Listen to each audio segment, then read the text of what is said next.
Hello mga kagalaeros! Nakatikim na ba kayo ng P-Donuts? Tara G, punta tayo sa P-Donuts Baclaran. Tikman natin yung mga donuts nila at alamin natin kung sulit nga ba. Umorder kami ng classic and premium donuts, turtle pie, glazed, ube milky halaya, Al Capone, Ferrero Amore, and pistachio Katayfi Dream.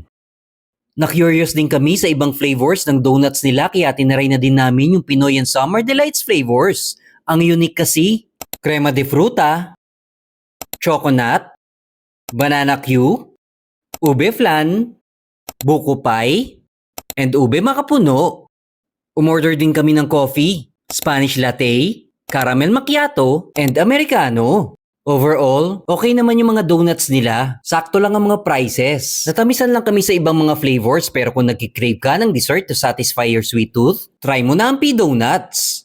Hanggang sa susunod na food trip at gala, ingat mga galaeros!